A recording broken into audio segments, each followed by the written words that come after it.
Dr. Dan will tell us what to do about hospitals that flout federal laws and try to keep a monopoly. Welcome to Dr. Dan and Daly. I'm John Daly. He is Dr. Dan O'Brien, MD and MBA. Dan, you are in one of my favorite cities. Hey, John, great to see you. That's right. I'm in the Big Easy here in New Orleans. Weather is absolutely phenomenal. Are you drinking any hurricanes? Not yet. Later on, for sure. All right. I might stop by Pat O'Brien's too. There you go. All right, let's dive into this here. There's a disturbing story in the Wall Street Journal this week that hospitals are no longer publicly allowing people to see what their pricing is by blocking it on the internet. So first, there is a federal mandate that says they have to do this. And second, they are literally hiding the pricing on what has become 6% of the nation's economy. So we consumers don't have any idea what market prices are. What would you say to these hospitals? What we say to these hospitals, John, is according to the CMS website, hospitals must list the prices they charge and actually explain them in an understandable way. So pretty much that everyone's able to understand it. So it's really unacceptable for hospitals to not display pages with their price list. Now, granted, these entities, they need to make money to provide healthcare. There's no doubt about that. But there's enough evidence out there that there are a lot of these hospitals that are offering you this deal, your money or your life. Do you see that as commonplace, or is it just maybe a few hospitals that are doing that? No, actually, John, I see it all over, not only, larger health systems, but also smaller hospitals. This is where we really have to improve the quality of care, the cost, as well as the access in both smaller as well as larger health systems, particularly as well. Yeah, I'm seeing the same thing too. All right. He is Dr. Dan, MD and MBA. You can check out his website, which is drdanmd.com. You can also check him out at LinkedIn at Dr. Dan, MD, MBA. All right. Some disclosure here. One of the companies that I've done some work with is called ELAP, ELAP. They are reference-based pricing. They actually work with self-insured companies, and they will go after these hospitals for their out-of-whack, ridiculous pricings. Like an aspirin is $75. So what would you suggest a company that has, let's say they've got their self-insured company, would you suggest they do something like reference-based pricing? I would suggest that, John. With reference pricing, this actually allows patients to use an increase in volume of hospitals to obtain better outcomes and actually at a lower cost. So reference pricing requires sufficient competition.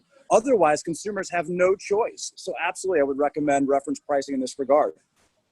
How about the individual that gets the ridiculous deal? Do they just go to their insurance company? Well, what do they do? Can they do anything?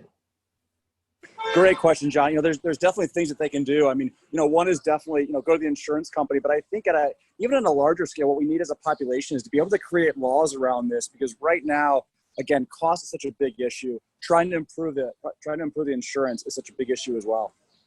So, my belief has always been that we need some form of socialized medicine to take care of catastrophic occurrences for everybody. But to me, the rest of the healthcare needs to be market oriented. Am I being just idealistic or too elitist in kind of a strange world?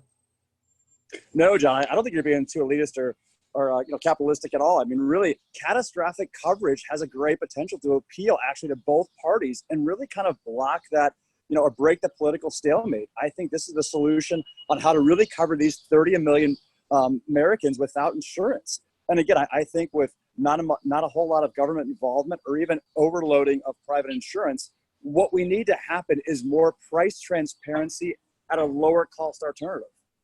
So you would say that to healthcare, you would say that to lawmakers. If you're going to reform anything and they were going to listen to you, would that be the big thing? Absolutely. I mean, there's just so much right now, John, in regards to your question with reform of healthcare. That's one of them. Also, two other big topics that I would approach legislation about is, what does drug pricing look like in regards to pharmaceutical companies? That'd be one area I would look at as far as reform. And also another area would be Medicare sustainability. What does that look like in the future? And reducing excess Medicare payments. And also, too, during this time right now, as I'm wearing a mask, right, my mask down is with COVID. We saw, during COVID, an over-reliance and oversees markets in regards to supplies and drugs and really important equipment. So I think when we look at a healthcare reform, I would look at maybe a solution to look at 3 or more global suppliers, as well as one US-based source readily available to serve the American people. So that's how I would look at what reform would look like in healthcare.